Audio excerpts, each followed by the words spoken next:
Greetings and welcome to Zord's Asteroid space program and the launch pad. Why am I on the launch pad? Well, because this is a new career save. And in fact, this entire episode is going to be dedicated to building up the tech tree in this new save for this new version, 0.23.5, the Asteroid Redirect Mission Pack. And we're gonna try to get the technology necessary to do interesting things. I haven't done a career mode proper since the tech tree was updated, or not the tech tree, the science system with the transmit limits and such. So this will be, well, two things at once, but most importantly, of course, is the asteroids, which we're getting to soon enough. And why is a good question. Is this not episode 5 of the modded space program season 1? And the reason for that is that I originally planned for this week's episode to be the 5th and final episode of the first season of the modded space program. But to do that, I needed the KOS mod to be updated, because it's currently not completely compatible with Remote Tech 2, and I needed that special compatibility to be able to do the mission I was planning to do. And the mod maker knows about the issues, and he said he's gonna fix them as soon as he can. But as of recording, I have not seen those fixes. So I was waiting to do the 5th episode.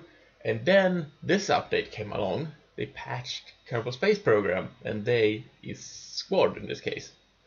Which means that the mods are gonna focus on updating to this version, or in the case of Remote Tech 2, not updating at all, just saying, hope it works for you, because yeah, he's a busy guy. No hard feelings. But this all means that I can either choose. Well, I can choose, that's the issue. I cannot choose to remain in the old version with the old mods because they're not fully compatible. So I can't do the unmanned lunar landing that I was planning to do.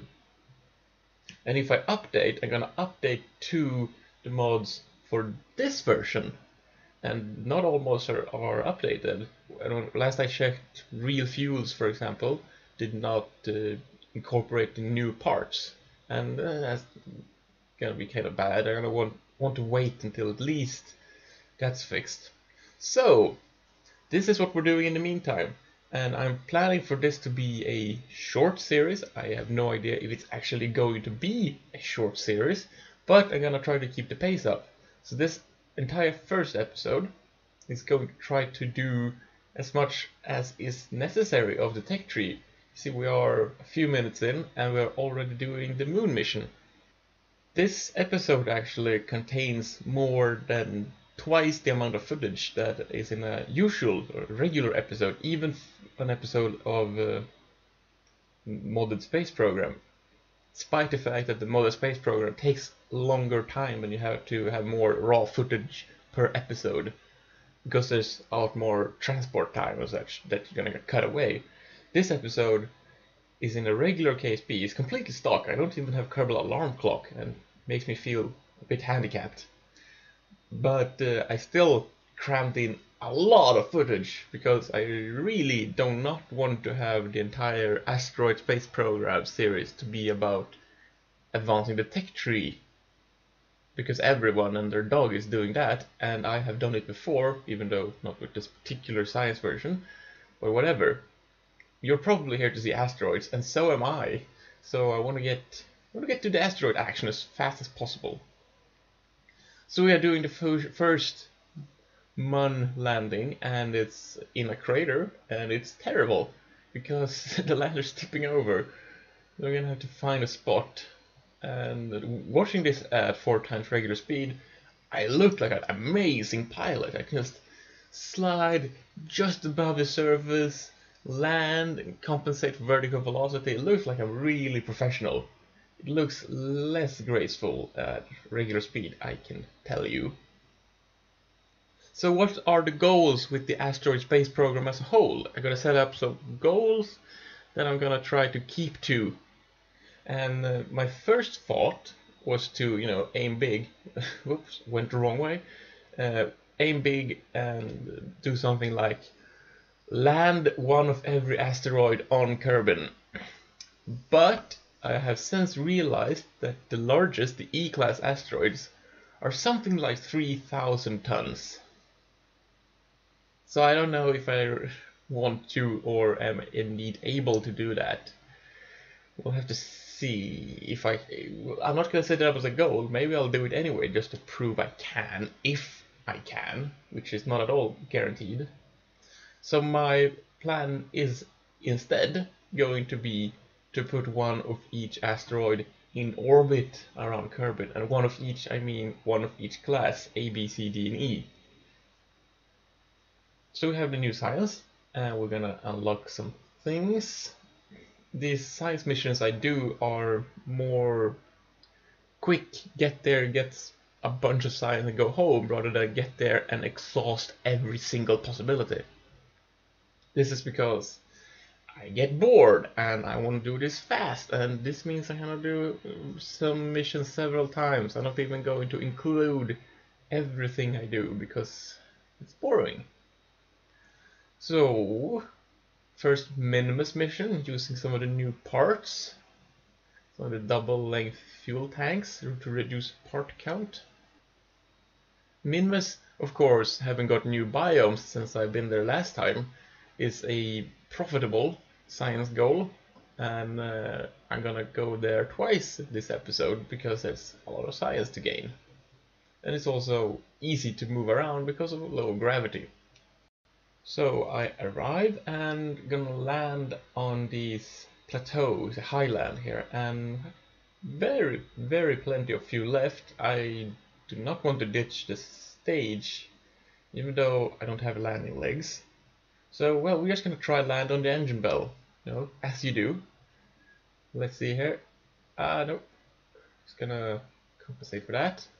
See, no, we have too much lateral velocity. Come on. This is like a pogo stick. Luckily, gravity is low, and this doesn't even cost much fuel. Come on. No. Yes. No. Yay! Stable. Not stable enough that I feel like I can leave it here and take a surface sample, but we can take lots of other scientific measurements. And let's head to the flats, or the plains as they're called, because there I think I can leave the rocket standing.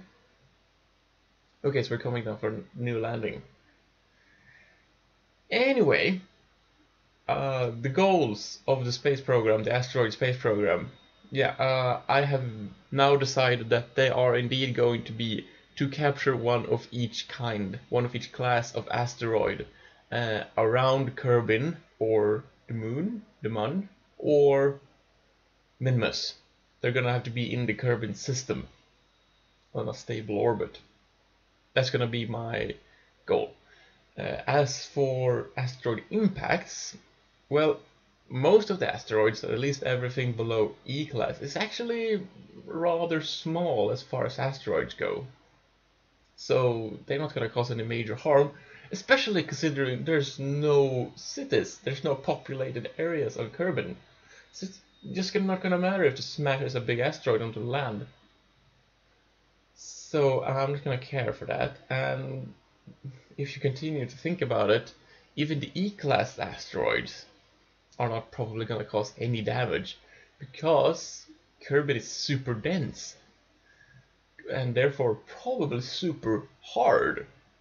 So, the poor asteroids coming in, smashing into Kerbin is gonna be vaporized. Look, we unlocked the claw. We now have the minimum amount of science that we need to do the asteroid missions. But we're not stopping there. I at least want the mainsails to lift my vehicles up, and nuclear engines would be nice as well. Yeah, that's a quick science montage for you. coming down over the poles because there's lots of science to get at the poles. And you don't usually end up here otherwise. So this was an orbital science mission, just cashing in on the Kerbin biomes. Yeah, so, okay, this is the second Minimus mission. Just gonna do sort of a highlights reel of this one, because we want to go home now. We have watched this episode for a while, and I'm apparently not going anywhere, or well, just going back and forth. Yeah, so the E-class asteroids smashing into Kerbin. It's a big rock that's 3,000 tons, coming in at some kilometers per second towards Kerbin, which is this super dense ball of matter. And yeah, I don't imagine Kerbin getting harmed. So I'm not gonna care for the impactors. I know from the tracking station that we have at least one asteroid that's currently detected that's on an impact trajectory with Kerbin. But I don't, yeah, well, I might try to go out and try to redirect one, or, you know, I could sort of solve two problems at once. I can grab the asteroid, and instead of just moving another way, I try to make it a captured asteroid instead. Because, you know, that would solve some problems for me. Or rather advance the mission towards the goals.